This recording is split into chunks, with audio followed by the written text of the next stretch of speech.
Bonjour, super forme. On a dormi 1 heure de plus. Changement d'horaire.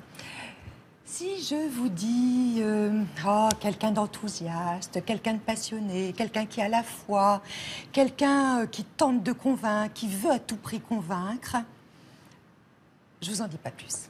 Vous voyez sa silhouette là? Ben, c'est lui. Bon, dans un instant, je lui demanderai de se présenter, mais auparavant, un petit retour en arrière. Alors, la semaine dernière, samedi, c'était le magicien. Le magicien de la BD, il s'appelle Riyad Sattouf, et le lendemain, c'était la comédienne Fanny Cotenson. Notre invité de ce matin, il s'agit de Riyad Sattouf. L'arabe du futur, c'est lui. La question des origines, est-ce qu'elle est importante en fait pour vous? Pas tellement. Comme je suis métisse, en fait, mon père était syrien, ma mère bretonne.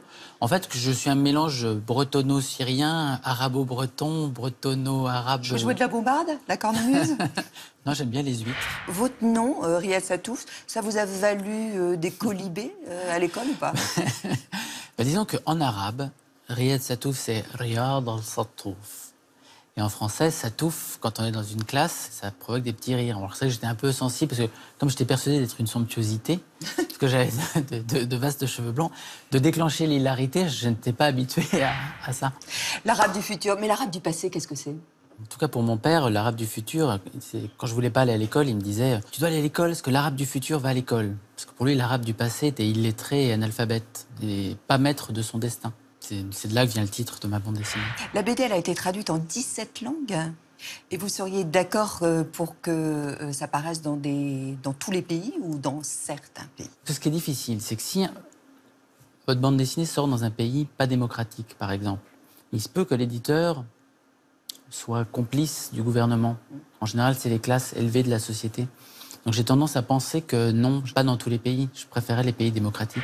Vous craignez aussi qu'un éditeur apporte des modifications, censure? Déjà, les éditeurs n'ont même pas le droit de changer la couverture de mon livre. Donc ils n'ont même pas le droit de changer le papier. Parce que je suis un maniaque et c'est moi qui choisis le papier, le format.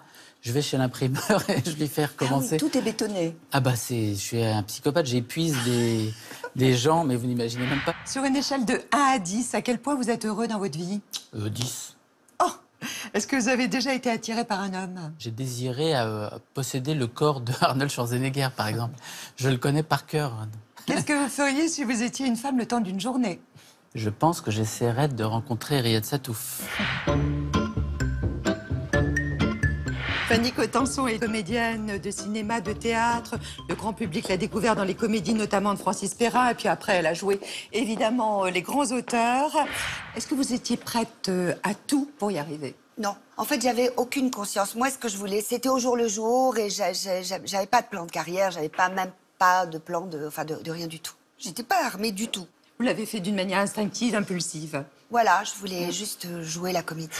Est-ce que votre physique vous a avantagé ou désavantagé? Parfois, on disait un physique à la Marilyn Monroe. C'est un atout ou pas?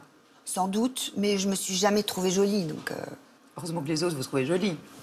Peut-être. Pourquoi ce complexe? Ça, pourquoi? Je ne sais pas. Après 7 ans de psychanalyse, 3 ans de psychothérapie, beaucoup de travail sur moi, je ne sais toujours pas. Le César 1983, ça donne confiance? Non. Pas plus que ça, non. Non. Mais je revendique cette fragilité, après tout. Je revendique la fragilité parce que c'est mon outil. Je voudrais que vous lisiez cette lettre. Vous me direz qui en est l'auteur. Oh, mon amour de vie profonde, j'ai pu mesurer un certain ordre des souffrances. Ce sera peut-être le seul mot tranquille de cette lettre. Je t'aimerai jusqu'à la fin de moi. Et si tu as raison de croire en Dieu, jusqu'à la fin des temps. Vous avez trouvé ou pas? Non. C'est une des lettres de François Mitterrand à Anne Pinjot. Est-ce que vous avez déjà regardé, à son insu, le portable de votre compagnon? Oui. Il le sait? Non. Bah non, il le sait. Comment vous appelez le sexe masculin? La bistoucate quand c'est un petit. Pour quelle partie du corps pourriez-vous avoir recours à la chirurgie esthétique? Partout. Je sais pas. L'amour, c'est mieux avant, pendant, après? Les 3, ma chère. Gourmande. Alors, présentez-vous, s'il vous plaît. Tout d'abord, quelle est votre profession? Écrivain. Votre situation familiale? Amoureux. Votre obsession dans la vie Les autres. et votre devise? Oser. Votre prénom et votre nom? Alexandre Jardin. Venez me rejoindre, Alexandre Jardin, écrivain, citoyen. Vous avez écrit 25 romans, c'est le dernier qui vient de sortir, Les Nouveaux Amants. Et puis, vous êtes un homme, bonjour. Bonjour. Vous êtes un homme, comme je disais, passionné, exalté même. Est-ce que vous êtes normal? J'ai grandi au milieu de gens qui ne l'étaient pas excessivement, qui étaient des gens très libres. Est-ce que ça vous a déstructuré, déconstruit, ou au contraire, ça vous a construit, cette famille? Ça m'a appris la largeur de la vie. Et j'ai appris qu'on pouvait oser. Voilà.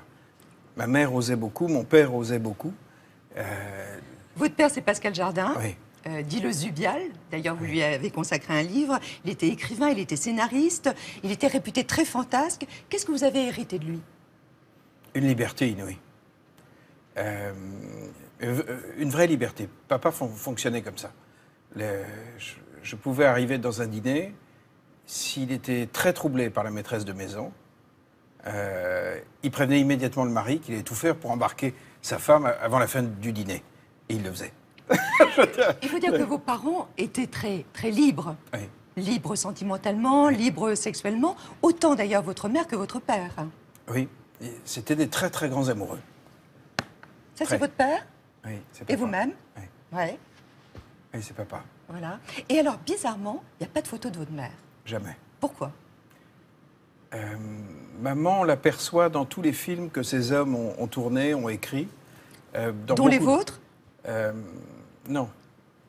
Dans les films de ces hommes, Romy Schneider des années 70, dans Donc- les films de Claude Sautet, De ses amants? oui. Ils ont beaucoup tourné sur des personnages féminins inspirés par elle. J'ai souvenir d'un dîner surréaliste comme ça avec Romy Schneider et maman. C'est très bizarre parce qu'elle avait en face d'elle celle qui avait inspiré ces personnages. Donc son miroir? Oui, très étrange dîner. Oui.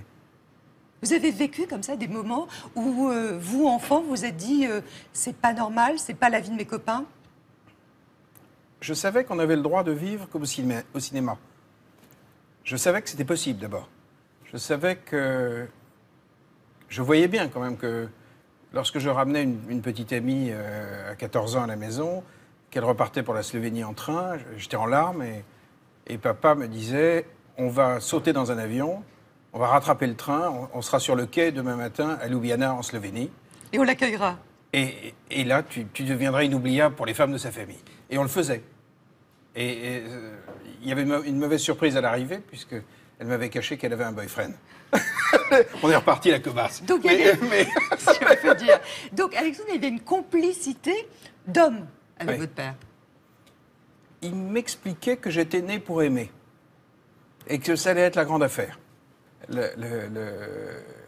On parlait de ça quand j'étais enfant. Il est décédé, vous aviez 15 ans. Quel regard il porterait sur vous aujourd'hui, selon vous? Vous vous êtes souvent posé la question, j'imagine.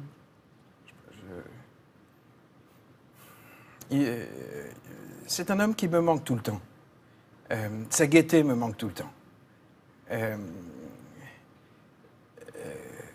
Je crois que j'ai appris de lui le goût du déséquilibre. Vraiment du déséquilibre. Que c'est pas dangereux. Que l'on peut se mettre en risque. En fait, il me manque tout le temps. L'année dernière, j'étais à une terrasse de café, j'ai vécu une petite scène et j'ai senti qu'il aurait pu la vivre à ma place. Il y avait un type qui embrassait une femme et pendant qu'il l'embrassait, il y a eu des passants. Enfin, une passante très jolie, avec des très jolies jambes qui partent, et le type regarde les jambes de la passante pendant qu'il roulait une pelle. Il revient et il me voit. Je me suis levé, j'ai été voir le couple et j'ai dit la vérité. Non. Si. Mais de quoi vous vous mêlez? Et c'était sublime parce que c'est extraordinaire. Parce que la dame, le type a dit oui, c'est vrai. Il a avoué et tout à coup la relation était vraie. Et j'ai senti que papa aurait pu vivre ça. C'était le genre de comportement qu'il avait. Alors, votre grand-père, vous avez écrit beaucoup sur votre famille, Jean, directeur donc, de cabinet de Pierre Laval, sous l'occupation. Est-ce que ça reste une tâche indélébile pour vous? Un truc à réparer. D'où votre action aujourd'hui? Ça compte. Bien sûr. Que le tri humain soit envisagé en France, ça fait partie des choses que je ne laisserai jamais faire à ma génération. Jamais. Donc vous tentez de rattraper la faute de votre grand-père? C'est pas si simple, mais C'est de cet ordre-là? je sais que le pire arrive sans qu'on le voie venir. Je le sais familialement. Vous auriez été dîner avec mon grand-père, vous l'auriez trouvé charmant. Il était quand même le bras droit du chef du gouvernement le jour du Veldiv. Donc je sais que le pire arrive et ne ressemble pas à l'horreur. Ça se passe comme ça. Donc je suis extrêmement méfiant. Mais bien sûr que j'ai honte, bien sûr. Vous voulez dire que la laideur peut être belle? Ça peut ne pas ressembler à...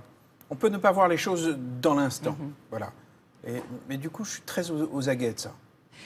Quand vous avez perdu votre frère, Emmanuel, vous étiez aussi aux aguets? Vous saviez qu'il y avait une fragilité chez cet homme?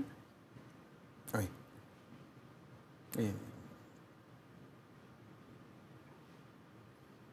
je préfère que... J'arrive pas à parler de lui. Voilà.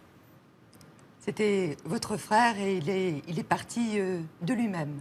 Il a voulu partir. Oui. Votre premier livre, c'est Bille en tête. Bille en tête, qui a reçu quand même le prix du premier roman. Ensuite, 3 ans après, vous obtenez le prix féminin avec Le Zèbre. Est-ce que cette précocité, en fait, c'est un fardeau quand on est si jeune? Non, ça me semblait très tard. Ah! Mais vous aviez quel âge? Mais j'avais Une 23, vingtaine. Oui, c'est ça. mais comme j'avais perdu mon père à 15 ans, j'étais pressé, quoi. Je voulais qu'il m'arrive des choses. Donc ça me semblait... j'ai toujours eu peur que la vie n'ait pas lieu. Donc vous courez toujours après quelque chose? Oui. Oui. J'ai toujours peur que la beauté de la vie n'ait pas lieu. Que sa grandeur ne se manifeste pas, qu'on n'aille pas la chercher, quoi. Mais en revanche, je n'ai jamais cru au jeu social. Je n'y ai jamais cru. C'est-à-dire à la notoriété, à ce que ça... je n'ai jamais cru à ce qui n'avait pas de sens. Même la reconnaissance de ses pairs en recevant des prix? Non. J'arrive pas à y croire. On sait bien quand quelque chose est absolument réel. Quand un événement dans votre vie est absolument réel. Et ce qui est de l'ordre de la reconnaissance sociale, c'est très rarement réel. Vous savez bien, ça vibre pas de la même manière. Donc c'est artificiel, c'est factice? C'est un jeu. Le jeu de la vie, vous le connaissez bien. La suite de votre parcours nous est racontée aujourd'hui par Magali Defer. Avec vous, Alexandre Jardin, comme invité, on est sûr de ne pas déprimer. D'abord parce que vous avez ce rire communicatif, cette énergie débordante et surtout ce regard positif sur absolument tout. Dieu merci, on a eu une crise. Et la crise a rendu tout le monde intelligent, tout le monde s'est mis à penser. Malgré les titres du 20h plutôt plombants, vous voyez l'avenir d'un œil clément. Je vais dire quelque chose qui va peut-être détonner, mais je suis extrêmement optimiste. Il y a chez vous quelque chose du Candide de Voltaire. Comme lui, vous cultivez votre jardin, Alexandre, pour vivre dans le meilleur des mondes possibles. Et ça, depuis votre premier roman à 21 ans. On a la chance de traverser une époque extraordinaire. C'est vraiment ça que j'ai envie de faire en littérature. C'est de donner des livres à une époque forte. C'est avec légèreté que vous racontez des histoires graves et enchaînez les succès avec pour thème de prédilection la famille et l'amour, le vrai, l'inconditionnel évidemment. Il faut arrêter avec cette espèce de vision dépressive de l'amour. C'est quelque chose de vivable. Vos romans prennent vie sur grand écran et quand l'auteur devient réalisateur, c'est toujours avec le même enthousiasme. Allez, c'est parti, car avec vous, ça ne s'arrête pas là. J'ai envie de servir ce pays que j'adore. Vous vous attaquez alors à l'échec scolaire en créant l'association Lire et Faire Lire. On fait venir des retraités bénévoles qui vont venir dans les écoles lire des histoires et faire lire les petits. Et puis enrichissez le vocabulaire des jeunes détenus avec 1000 mots. Dans notre société, le pouvoir, la force est entre les mains des gens qui ont des mots. Mais c'est pour aller à la rencontre de ceux qui font que vous lancez le mouvement citoyen Bleu Blanc Zèbre. on a décidé de rassembler tous les gens qui fabriquent des solutions pour réparer les fractures du pays. Un pari osé auquel bien sûr vous croyez, et même si ce n'est pas gagné, On va se bouger le cul. Et il y en a un qui se bouge le cul, c'est Jean-Philippe Assensi, parce qu'il est là sur ce plateau, il va venir nous rejoindre tout à l'heure, et vous nous parlerez de cet homme, de cette passion aussi, une passion pour le sport tout d'abord. Magnifique. Voilà, vous avez dit magnifique. Magnifique. Le sport, et le sport qui est évidemment un mode aussi d'intégration et aussi la possibilité de trouver du travail par le sport. On vous expliquera cela parce que c'est une initiative extraordinaire. Quand on continue comme ça sur votre parcours, c'est vrai, Magali dit, oui, vous riez beaucoup. Est-ce que vous avez connu dans votre vie du découragement? Tout le temps. C'est tellement énorme ce qu'on essaie de construire. Mais même avant, lorsque vous avez été réalisateur, écrivain, et j'ai toujours cru que même quand je prenais des portes dans la gueule, et, comme tout le monde, quoi, j'ai toujours cru qu'il y avait un truc formidable derrière la porte. Et d'ailleurs, ça arrive. Si on laisse la place à de l'extraordinairement improbable, la dimension improbable de la vie, si on l'accepte, mais enfant, j'étais habitué à ça. Donc, je sais que l'extravagant arrive. Je sais que la vie n'est pas raisonnable. Et quand vous riez, Alexandre, puisque c'est vrai, là on le voyait en 1 minute 30, c'est une protection, non? Bien sûr. Mais ça correspond à des années où je menais une double vie, en fait. Dans toutes ces années, je ruminais l'histoire de mon grand-père. Voilà. Et donc... ça a été un soulagement de le révéler. Énorme. Énorme. C'est tellement... Je veux dire, vous l'auriez vécu comment, vous? En vrai? Mal, sans doute. Pas bien, quoi. Comment on porte ça? Bien qu'on ne soit pas responsable de ses aïeux. Non, mais non, bien sûr. Mais on est responsable de son regard. De ses solidarités, Quand j'étais adolescent, j'avais une petite amie dont la mère avait passé 2 ans à Auschwitz. Et je pense que c'était pas un hasard, quoi. Je ne savais pas comment faire. Même si vous saviez que vous alliez peut-être blesser quelques membres de votre famille. Ça a provoqué une rupture énorme à l'intérieur de ma famille. Mais comme n'importe qui tout à coup ouvre un placard dans une famille. Là, c'était un placard de la guerre. Et il s'est produit un truc absolument sublime quand ce livre est sorti, des gens très bien. Tous les gens que je croisais dans des librairies, dans le train, me parlaient de leurs secrets de famille liés à la guerre. De ce qu'ils n'avaient pas osé dire. Parce qu'en fait, tout le monde a ça en France. Ils étaient solidaires. Oui. De vous. Oui. Et puis ils étaient beaux. Ils étaient beaux de vérité. Ça vaut le coup de risquer la vérité. De quoi vous êtes le plus fier dans votre parcours? De ce que je fais en ce moment. Oui. J'ai pour la première fois de ma vie la sensation d'être à ma place. D'être utile? De ce qu'on fait avec les maisons des citoyens et avec les zèbres. Oui, véritablement. Et on sait bien quand on est à sa place ou pas. Et vous avez été longtemps pas à votre place? Oui, longtemps. Longtemps. Et je pense que c'est extraordinaire, quand je dis extraordinaire, c'est-à-dire de toute beauté, ce réveil citoyen en ce moment en France, qui est porté par la maison, à quelque chose de... La maison des citoyens. La maison des citoyens, à quelque chose c'est la partie haute des gens qui sort. Et on est un grand peuple. On n'est pas des veaux. Je veux dire, on est des gens bien. Et à un moment, il fallait quand même que ça sorte, quoi. Qu'on le dise, qu'on se compte, qu'on se montre, qu'on passe à l'acte, qu'on fasse des actions, qu'on... je veux dire, ce qu'on voit tous au journal de 20h, c'est juste insupportable. Nous ne sommes pas ça, quoi. On est un pays positif. courageux. On est des millions à s'engager dans des associations.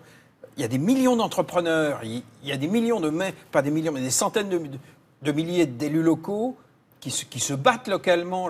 On est une grande nation. C'est ce qu'on appelle le mouvement citoyen. Oui. Alors vous êtes comme un peu un représentant de commerce, pardon de dire ça, et puis vous allez de ville en ville, vous allez de café en café, vous faites des Facebook Live pour expliquer justement ce que c'est que ce mouvement. Alors vous aviez carte blanche, alors vous nous avez emmenés partout et nulle part. C'était une journée, mais alors...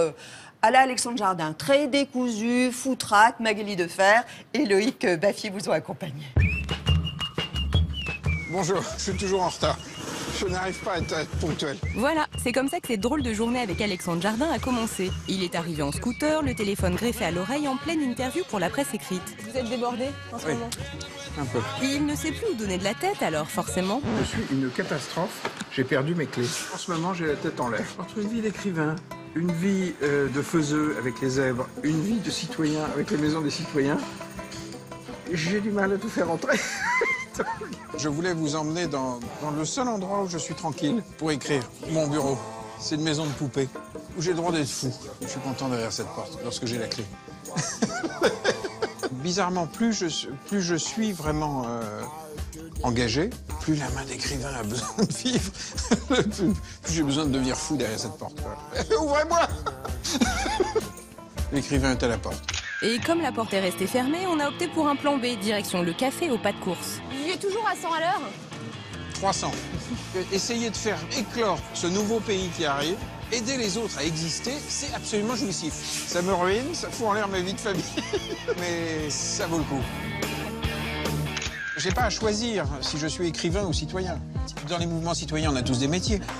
Au fond, on s'est habitué à cette idée très saugrenue, que c'était un truc de professionnel. Mais c'est une idée malsaine. Il faut qu'on apporte à la chose publique ce que nous sommes, notre diversité, notre manière de vivre. C'est vrai que ça peut paraître bizarre d'être aussi profondément rêveur et profondément pragmatique, ancré dans la réalité. Et qu'est-ce que vous emportez dans votre sacoche? Du courrier en retard, je manquais de timbre, des choses que j'aurais dû payer depuis longtemps. La cantine, des avis d'impôts locaux, des PV. Regardez, ça c'est quelqu'un qui m'a donné ça. C'est magnifique. Un type qui dit j'existe. Alors là, vous allez où? Je vais filer à une interview, après je vais filer Place Clichy, faire un Facebook Live. Alexandre est donc parti et nous l'avons attendu pour le Facebook Live qui finalement a commencé sans lui. Bonjour, donc je suis Robert Branche. Désolé, donc Alexandre n'est pas encore là. Non, car il est arrivé une demi-heure plus tard. Tout est foiré. Pour enfin participer au débat. Est-ce qu'on décide d'aller aux élections si on est extraordinairement nombreux et puis d'arrêter les 400 ans de verticalité française, quoi. On crée des outils et puis les gens vont être confrontés à est-ce que je suis spectateur ou est-ce que je deviens acteur? Et en fait, les maisons des citoyens, c'est un outil pour que n'importe qui puisse devenir acteur. Et comme si on vient de faire un meeting, vous voyez, avec au minimum 15 000 personnes. Alexandre, il a tout simplement mis en mots ce qu'on est des millions à penser tout bas. Les maisons, c'est quoi? C'est un joyeux bordel génial. Ça va vite, ça fuse, il y a des idées partout. C'est un vrai souffle, ça veut dire c'est un vrai élan en effet qui est donné.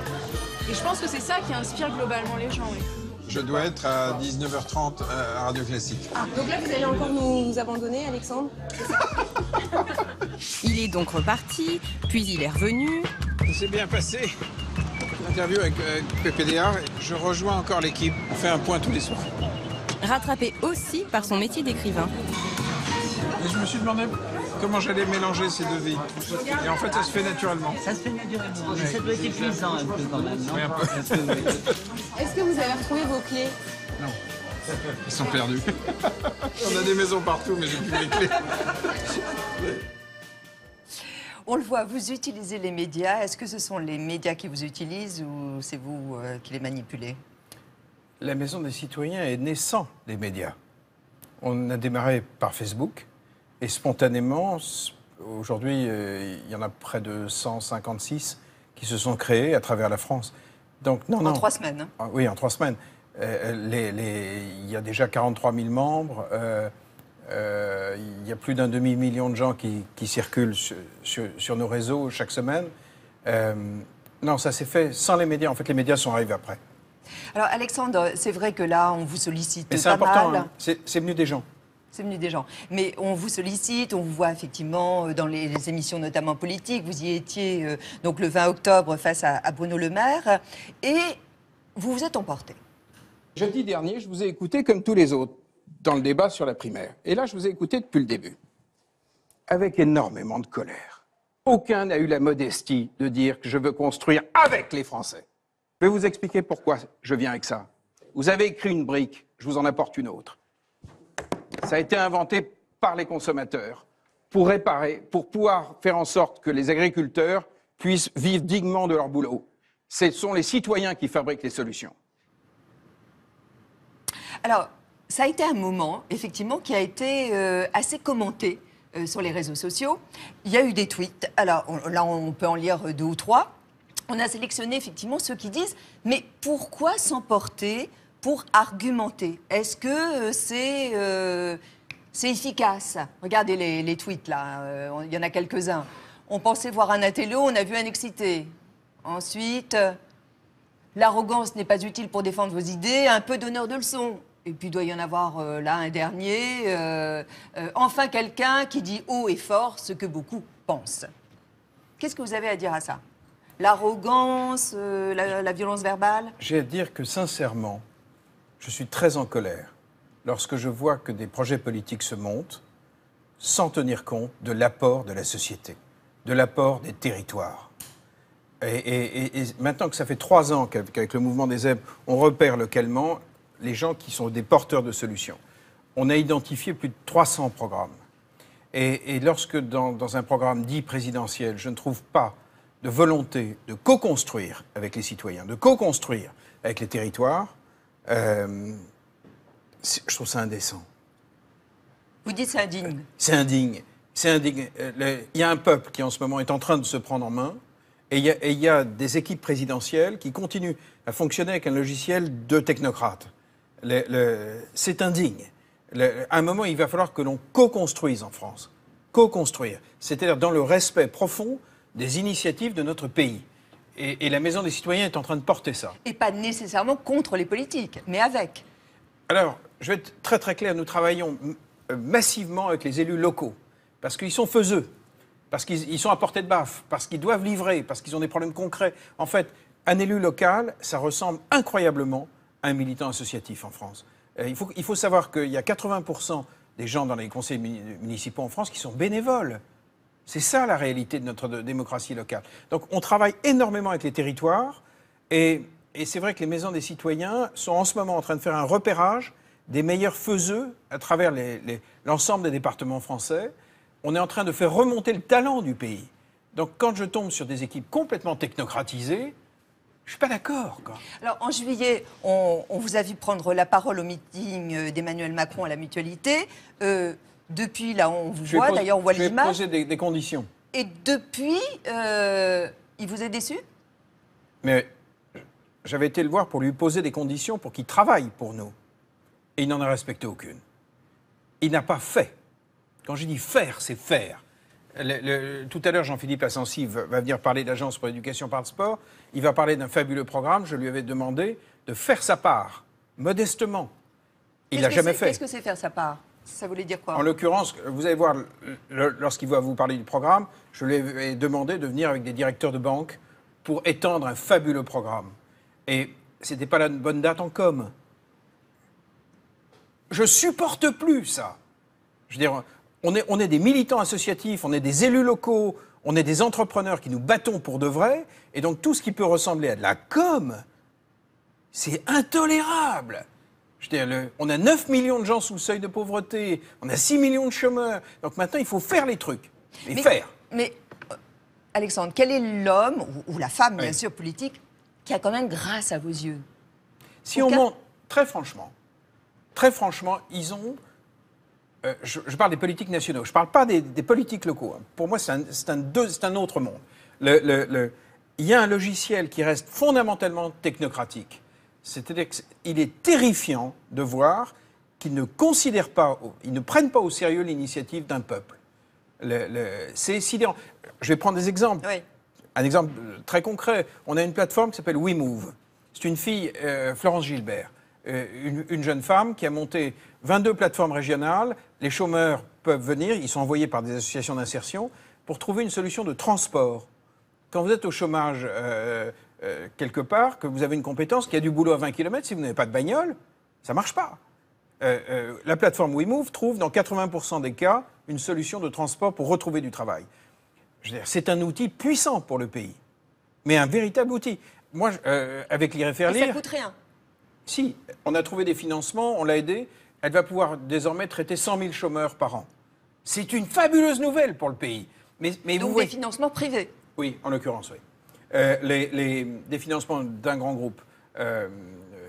Mais Lire et faire lire, le programme que j'ai lancé il y a maintenant 17 ans, on a aujourd'hui près de 20 000 bénévoles qui s'occupent de 650 000 enfants. On envoie les retraités transmettre le plaisir de la lecture pour vacciner les enfants contre l'échec scolaire. 650 000 enfants en bénéficient. C'est un partenaire majeur pour le pays. C'est l'apport des citoyens, c'est l'apport du monde des retraités français qui se battent. Eh bien, est-ce que vous pensez qu'ils ont proposé une extension?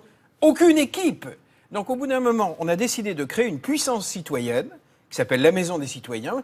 Mais allez voir sur Facebook, ils sont incroyables, les gens. Ils se mobilisent, ils font leurs Facebook locaux, ils font le travail de repérage. On a décidé de devenir une puissance bienveillante. Mais il est logique que les politiques vous craignent. Ce sont vos premiers détracteurs. Ils craignent que vous les fragilisiez. C'est pas moi qui les fragilise. C'est l'absence de résultats, tout le monde le sait. C'est pas moi qui ai fabriqué les 58% de Français qui n'ont pas participé aux dernières élections. Il y a eu 25 millions de gens qui n'ont pas existé. Donc, moi j'ai lancé ça pour que tous ces gens existent. Il n'est pas vrai qu'ils se reconnaissent aujourd'hui dans l'offre politique. Mais tout le monde le sait. Donc, à un moment, il fallait que quelque chose ait lieu. Que quelque chose parte des territoires. Je veux dire, on peut avoir des colères et vouloir les positiver. On peut être en colère et être bienveillant. L'écrasante majorité de notre pays est bienveillant et a des colères. Là, on est en train d'embarquer les révoltes de médecins, par exemple. Ce sont des gens qui prennent soin de nos corps, de nous.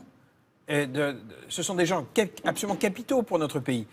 Ils sont en train de construire eux-mêmes des programmes pour régler les problèmes de déserts médicaux. Bon. Des programmes absolument magnifiques. Bon. Toute cette France est en train de fabriquer de la solution.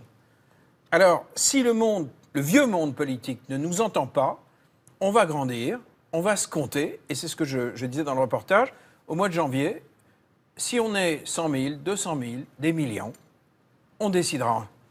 Mais on aura un outil de liberté. Vous déciderez si... Non, pas moi. Si, voilà, si un candidat donc, de ce mouvement sortira se présente ou pas.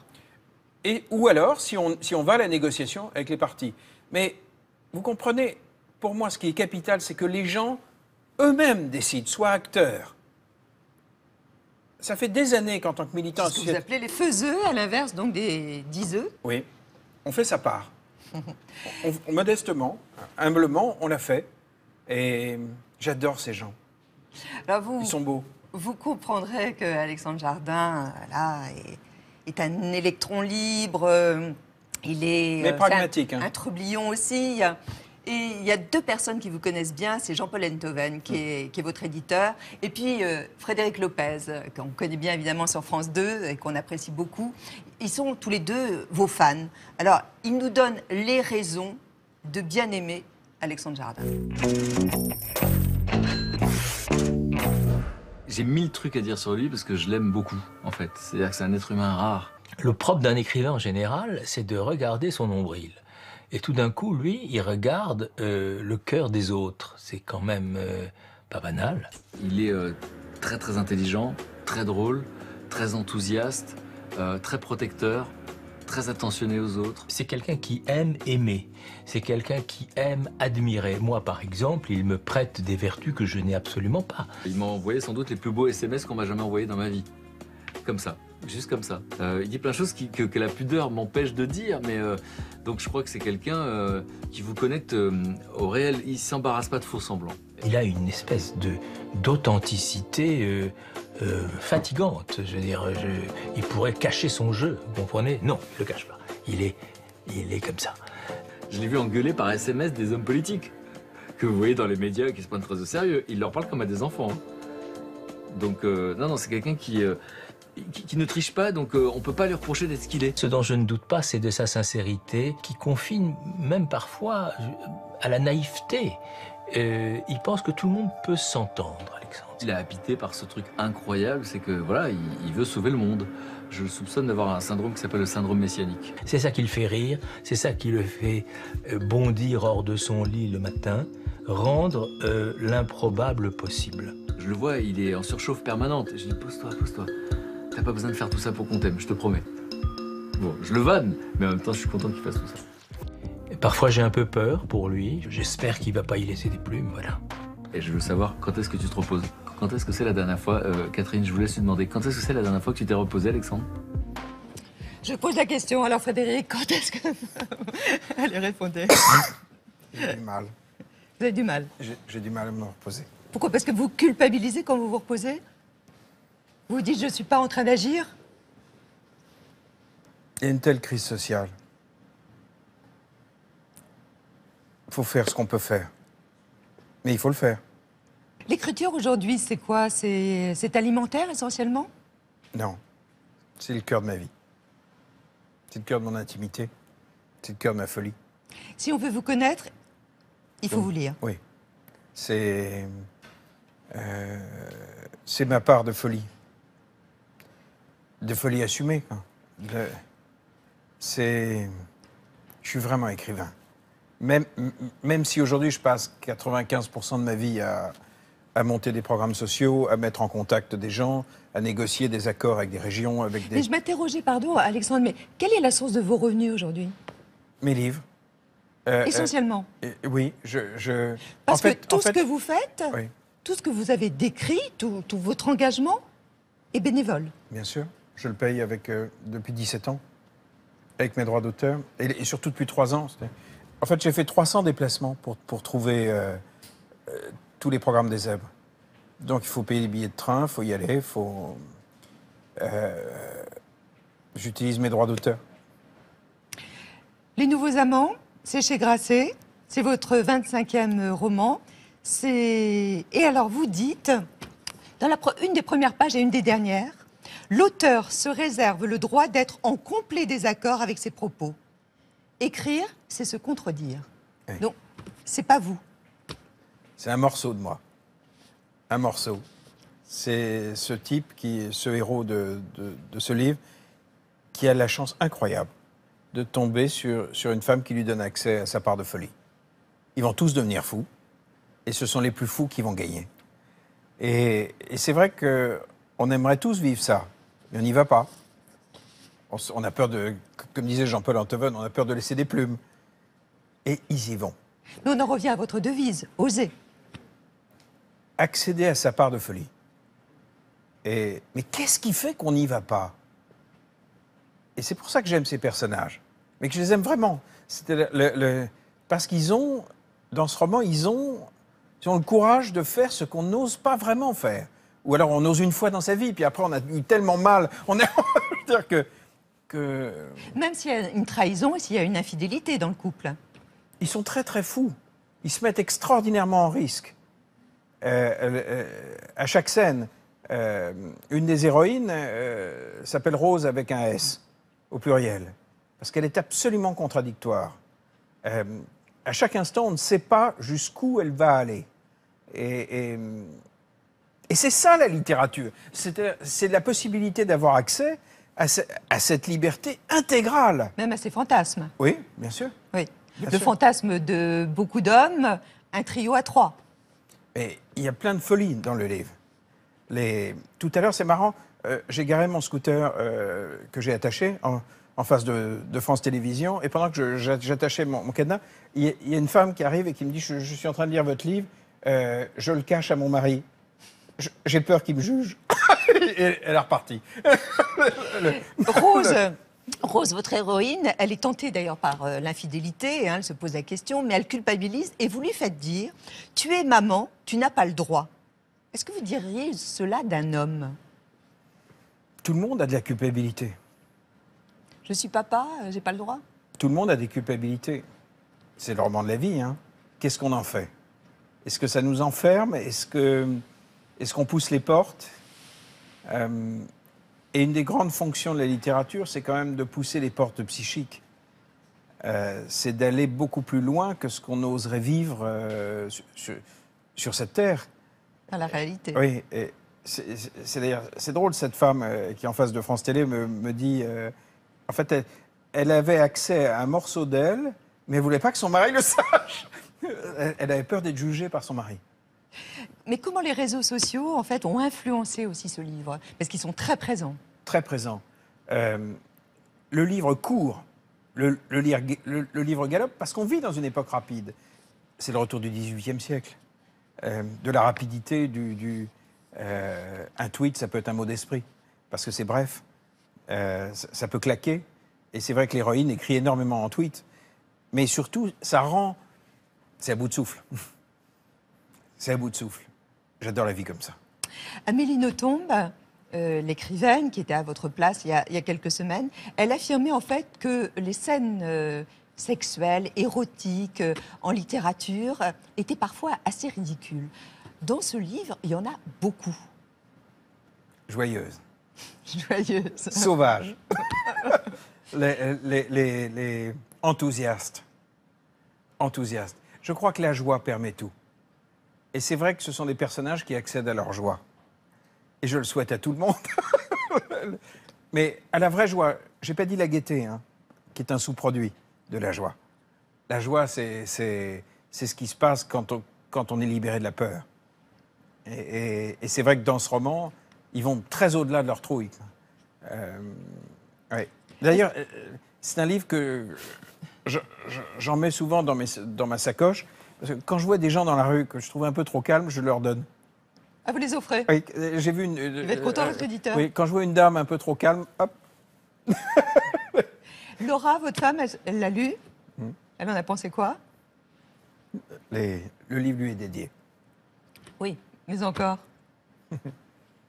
Est-ce que elle est Anne, la femme délaissée, ou elle est Rose avec un S, l'amante incandescente?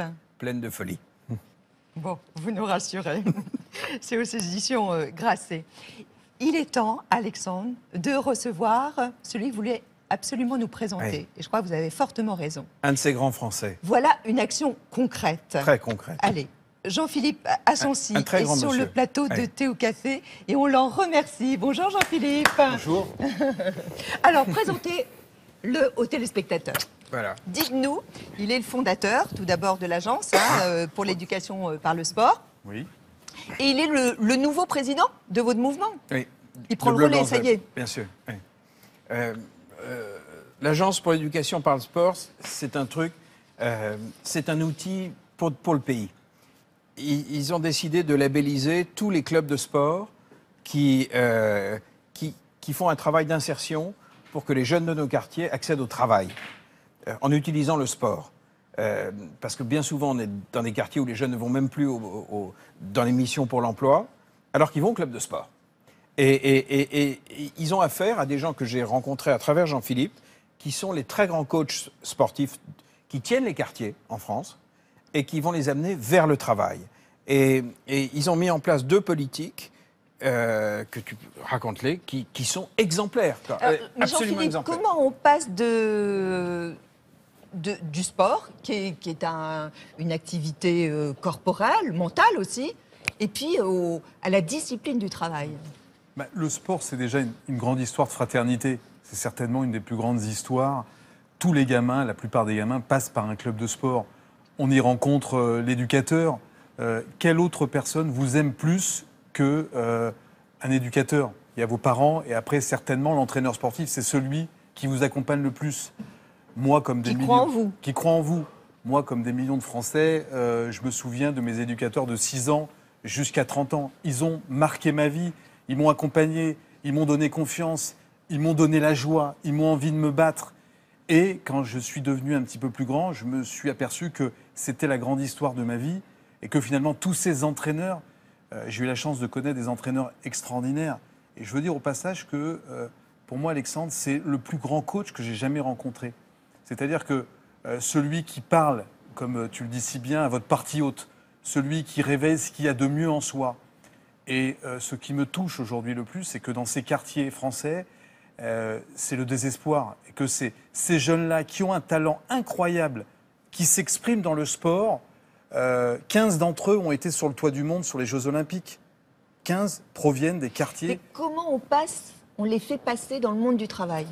Le programme avec le Crédit Lyonnais, Oui. raconte, c'est absolument génial. C'est extrêmement simple. C'est-à-dire qu'un des grands entraîneurs que j'ai connu dans ma vie, à la Ouigani, a monté un programme au Havre où il a réinséré 1 millier de jeunes pendant 10 ans. Avec un parcours, on prend les jeunes dans les clubs, on prend des jeunes qui ont envie, qui sont motivés, qui ont envie de travailler, et il y en a des milliers. On leur fait passer pendant un mois, ils sont avec nous en stage, et on essaye de les accompagner, de leur donner confiance, d'être bienveillants, de valoriser ce qu'ils ont de mieux en eux, de les préparer à l'emploi. Et tout ça fait qu'on y rencontre des chefs d'entreprise. Raconte avec les banques, parce que c'est un programme génial. Et là, on travaille avec les banques en l'occurrence. Donc on y rencontre dans ce stage des chefs d'entreprise. Et là, on a signé avec LCL et le Crédit Agricole. Et l'idée, c'est que quand ils sont prêts, au bout d'un mois, il ne faut pas plus de temps pour être prêt. Au bout d'un mois, ils signent un contrat de professionnalisation dans la banque. Mais avec une formation. Avec une formation. Pendant un an, ils sont en contrat de professionnalisation.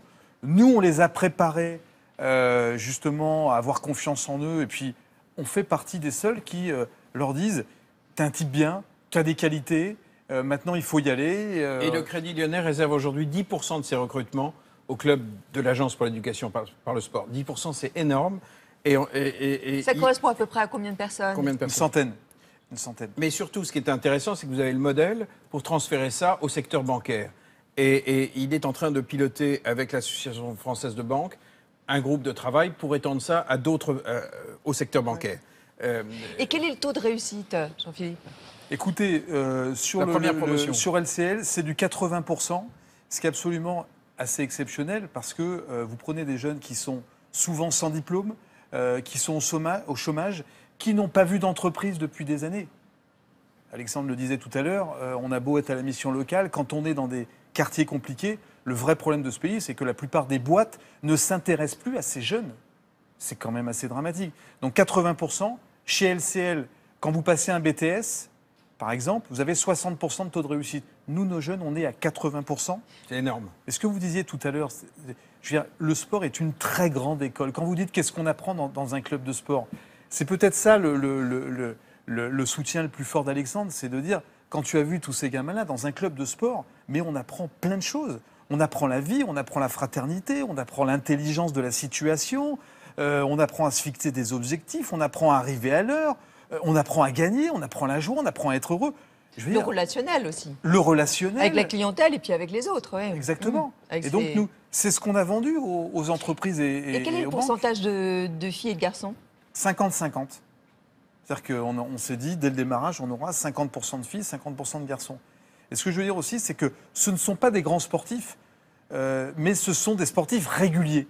Ce sont des jeunes qui ont une culture sportive. Et ça, c'est important. Vous avez pratiqué un sport, là, récemment, non? Ce fou furieux a décidé d'embarquer une partie de nos chefs de programme. On est très nombreux maintenant au sein du mouvement. En fait, les ZEP, c'est l'organisation qui fabrique des programmes. La Maison des citoyens, c'est la dimension civique plus politique. Alors, pour quel sport vous pratiquez? Il nous a embarqué faire du karaté. Ah bon?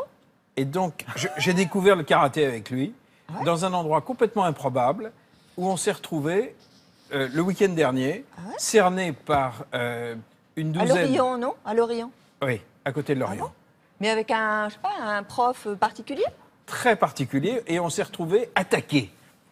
Donc vous êtes obligés de reformer un groupe. Et tout à coup, tous nos zèbres ont essayé de résister face à des attaques qui étaient quand même extrêmement violentes. Alors on a une surprise.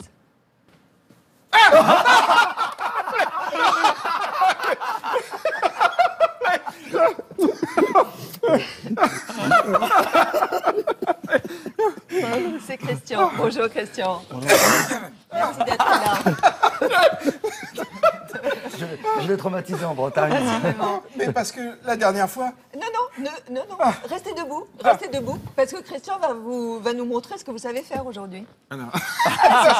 La dernière fois, il m'a fait mal. Christian, s'il vous plaît. Démonstration. Petite démo. Allez, Retirez votre veste, là. Vous serez mieux. Vous serez plus à l'aise. Ah, mais Allez. c'est pas possible. Il est venu spécialement de l'Orient pour nous faire cette démo. Normalement, on fait ça au milieu des bois. Ouais, bah, on est au milieu des bois, là. Il a créé un dojo qu'ils ont construit de leurs mains à 500 karatékas. Ils ont cassé combien de tonnes de cailloux pour faire le sol? 70 tonnes. 70 tonnes. C'est un endroit magique où il y a ce magicien qui emmène très très loin les gens. Ouais, on va voir où il va vous emmener, là. Merde. Elle est prête à se prendre au piège. Alexandre, il y a un repère ici, il faut qu'on travaille. Alors on va faire un petit travail vraiment relax. On stabilise l'énergie. Et après, blocage contre-attaque, une petite attaque un peu plus forte. Et c'est tout. D'accord? Tu recules. C'est pas la même chose dans une forêt. Ah, ok. Allez, ici. On se met les mains ici, comme ça. Et on aspire. Et on aspire. Ah, mais attendez, je suis sur un plateau de télé. Ouais, bah, Et alors? Et 1, 2.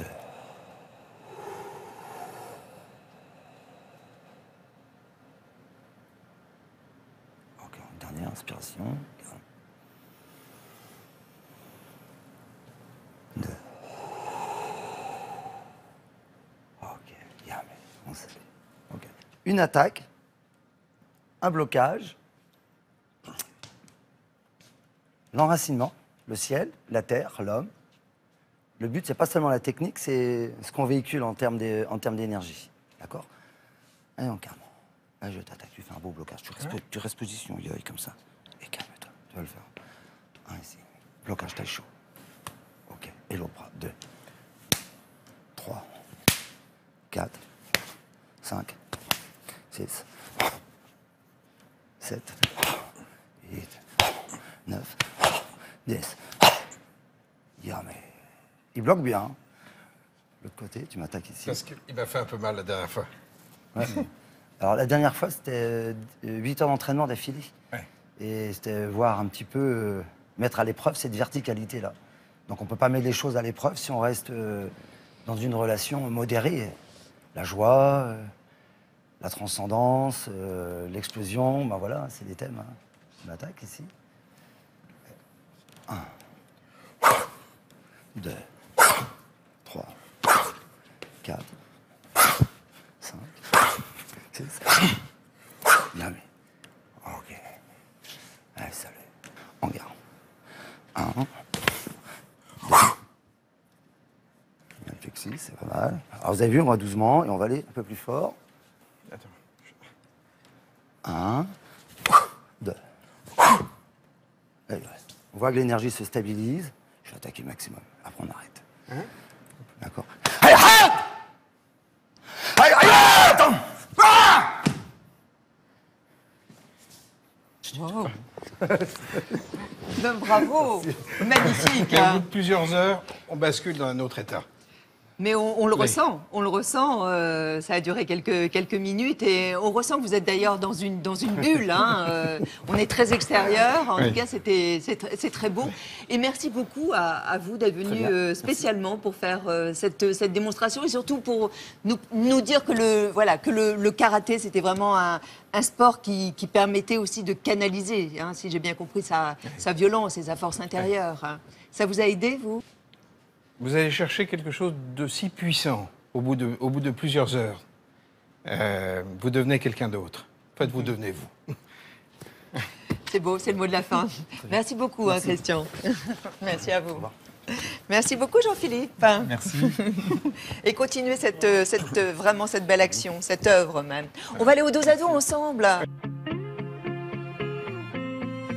Dos à dos avec vous, Alexandre Jardin, et des réponses du tac au tac. Qu'est-ce qu'il y a de moins sexy en vous? Ma violence. Est-ce que vous avez déjà été violent avec une femme? Non. Une tâche que vous remettez toujours au lendemain? Mes comptes. Votre meilleure excuse lorsque vous arrivez en retard à un rendez-vous? Je souris. C'était comment, Alexandre, la première fois? En dessous de mes romans. Et votre dernière fois? Au-dessus de mes romans. Quel est votre point faible? Une extrême confiance dans les autres. As-tu l'amour rédhibitoire? Le manque d'imagination. Le mot d'amour le plus sensuel, le plus érotique? Le mot animal. La dernière fois que vous avez fait preuve d'agressivité? Oui, quelqu'un qui a failli renverser la poussette de ma fille, un chauffeur de taxi. C'est animal, on touche à votre petit. Si vous restez 10 secondes à vivre, quelle est la dernière personne que vous appelleriez? Mon père. Et une chanson, Alexandre, qui vous rend joyeux? Une chanson qui me rend joyeux. Intensément joyeux. Énormément de musique de film plutôt que des chansons. Ça pourrait être Rabbi Jacob? Oui. La danse de la joie? Un très très grand compositeur, Vladimir Kosma. Je suis fou des musiciens de cinéma. Ça tombe bien.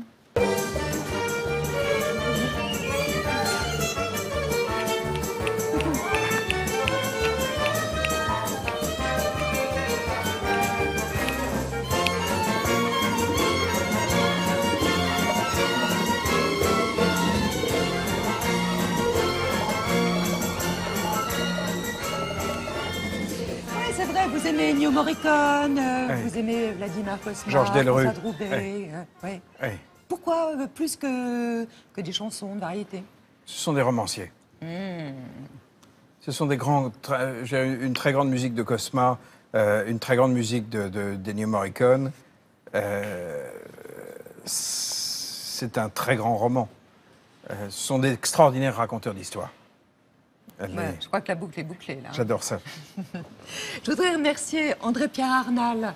Il exposait ce matin sur le plateau Thé au Café. Il expose jusqu'au 26 novembre à la galerie Dutcot, rue de Bretonvilliers, à Paris, dans le 4e. Alors, son travail, à André-Pierre Arnal, évoque l'écriture manuscrite, penchée. Il utilise comme technique l'arrachement et le collage. André-Pierre Arnal, qui est exposé sur le plateau de Thé au Café. Je rappelle quand même votre livre. Les Nouveaux Amants, c'est chez Grasset, Alexandre Jardin. Et puis, tout ce mouvement, ces maisons des citoyens, voilà, qui parsèment la France et puis qui font de plus en plus de petits. Alors, on verra ce qui se passera au mois de mai. J'ai confiance dans les gens. J'espère qu'ils ont confiance aussi en vous. En eux-mêmes. Merci beaucoup, Alexandre. Samedi prochain, on retrouvera Flavie Flamand sur ce plateau. Elle sera pour la première fois d'ailleurs notre invitée. Et puis le lendemain, Magid Cherfi, qui est le leader notamment du groupe Zebda. Et il sera aussi sur le plateau. Il nous racontera son parcours absolument passionnant. Ce seront 2 témoignages particulièrement singuliers, inédits et qui vous intéresseront, j'en suis sûre. Et vous aussi, Alexandre, vous qui êtes tant curieux des autres. Passez une très très bonne journée. L'émission consacrée à Alexandre, elle est rediffusée cette nuit. Vous pouvez la revoir aussi sur plus.fr, sur notre site internet aussi, et puis également sur notre chaîne YouTube. Passez une très très belle semaine, qu'elle soit joyeuse. Voilà, c'est important, non, la joie, hein? Alors, la gaieté, j'ai bien compris, est un sous-produit de la joie. Je préfère la joie. Alors soyons joyeux. On se retrouve la semaine prochaine. Bonne semaine. Merci de votre confiance et de votre fidélité. Au revoir, Alexandre. Au revoir. On fait un petit selfie? Venez.